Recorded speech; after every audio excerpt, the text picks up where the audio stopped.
sauti yao na kuinuka sasa kudai upatikanaji wa katiba kama suluhu ya matatizo sugu na changamoto sugu ambazo zimekuwa zikilikabili taifa letu.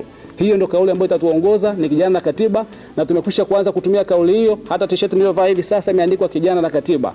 Ni t-shirt mahususi ambazo zitavaliwa kwenye maadhimisho yetu ya siku ya vijana duniani, na tutaongozwa na kauli hiyo itukumbushe kwamba ni wajibu wetu sisi vijana wa Tanzania, ni wajibu wetu vijana wa Chadema kupigania upatikanaji wa katiba mpya kwenye nchi yetu kama suluhu ya matatizo sugu na changamoto ambazo zimekuwa zikitukabili kama jamii.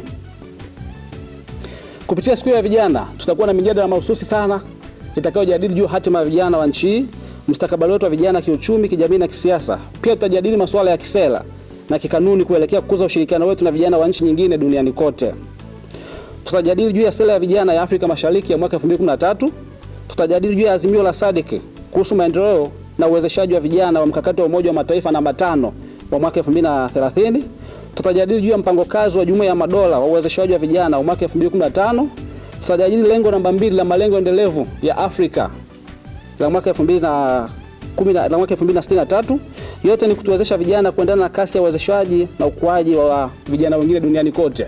Ni kweli kwamba nchi yetu imesaini mikataba hiyo, imesaini mikakati na makubaliano hayo, lakini imekuwa itekelezeki kila mara. Kwa hiyo ni jukumu letu kutumia siku ya vijana duniani kujadili juu ya sera ya maendeleo ya vijana ya Afrika, kujadili sera ya maendeleo ya vijana ya Afrika Mashariki, kujadili mkakati wa uwezeshaji wa vijana wa SADC, kujadili juu ya mpango namba 5 wa Umoja wa Mataifa juu ya vijana mwaka 2063, kujadili juu ya maendeleo endelevu na ni kwa namna gani sisi vijana wa Tanzania tunaweza kuendana na kasi ya ukuaji wa teknolojia na kasi ya maendeleo ya vijana wengine duniani kote. Hatupaswi kuwa nyuma wakati vijana wengine wa nchi nyingine duniani wakiendelea kukua.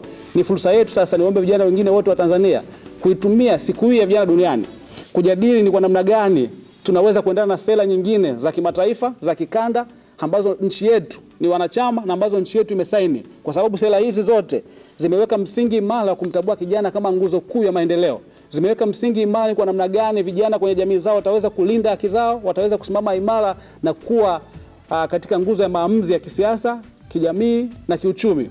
Kwa hiyo ni jukumu letu sasa kuweza kukumbushana juu ya sera hizi. Na niwakumbushe vijana wenzangu wote Tanzania nzima kwamba sera hizi zimekuwa zitekelezeki na hazijadiliwi kwa sababu wamezifanya sera hizi kuwa kificho. Sasa sisi BAVICHA tumedhamiria na tumekusudia kuhakikisha kwamba sera hizi za kimataifa, kikanda na kijumuiya tunazijadili kwa kina kupitia siku ya vijana duniani na kuonesha ni kwa namna gani tunapaswa kutimiza wajibu au nchi yetu tunapaswa kutimiza wajibu kutekeleza sera hizo ili kutengeneza kesho bora ya kijana na kuhakikisha kijana anakuwa na msingi bora wa maendeleo. Itakuwa ni siku muhimu sana ya kufungua mjadala mpana. Itakuwa ni siku muhimu sana ya kufungua mjadala mpana ni kwa namna gani serikali dhalimu imekwamisha upatikanaji wa Baraza la Vijana la Taifa ambalo lingekuwa jukwaa huru la kutukutanisha vijana wote wa Tanzania nje ya itikadi za vyama vyetu, kujadili juu ya mustakabali wa taifa letu, kujadili juu ya hatima yetu kama vijana na kuwa na jukwaa la pamoja ambalo lingetusaidia kutatua changamoto zetu kama vijana nje ya itikadi za vyama vyetu. Itakuwa ni msingi wa kujadili na kutengeneza mustakabali wa pamoja. Lakini itakuwa ni msingi wa kutoa maoni yetu juu ya sera hizi na kutoa maoni yetu ni kwa namna gani sera hizi zitekelezwe. Tunakuwa na mwanya wa kuboresha na kutoa maoni. Tukutane siku hiyo tuweze kujadili kwa kina ni kwa namna gani tunapaswa kushiriki na kuendana na kasi ya ukuaji wa vijana duniani kote. Nitumie fursa hii kualika vijana wote wa Chadema na vijana wengine wa Tanzania nzima kwenye siku hiyo muhimu kuwa tukutane mkoani Dodoma mjini kwa ajili ya maadhimisho haya muhimu sana kwetu vijana. Zaidi ya vijana 3000 wa Chadema watakutana pale mkoani Dodoma kwa ajili ya kuadhimisha siku ya vijana duniani. Ni siku muhimu ambayo itatukutanisha kwa pamoja, ni siku muhimu ambayo itatupa fursa ya kushiriki katika programu mbalimbali. Tutakuwa na programu za kimichezo, tutakuwa na programu za kijamii na tutakuwa na programu za kisiasa za kushiriki kwa pamoja na kujadili kwa namna gani tunaweza kuwa na Tanzania bora, Tanzania ambayo ni kwa ajili yetu sote. Vijana ndio msingi wa kutengeneza taifa letu. Tukiwa imara leo, tutajenga taifa lililo imara kesho na kesho kutwa na tutakuwa na msingi bora wa maendeleo ndani ya taifa letu.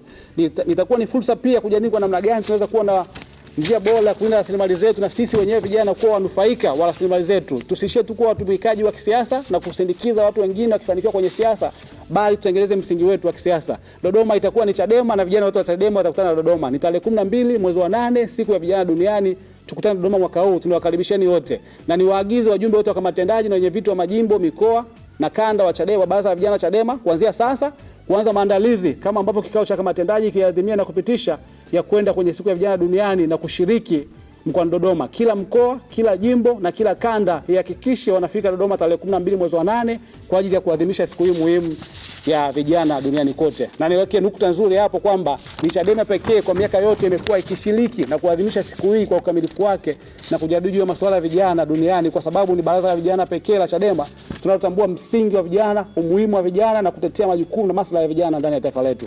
Karibuni Dodoma, tukutane Dodoma tarehe 12 mwezi wa 8 na Mwenyezi Mungu awabariki. Asanteni sana.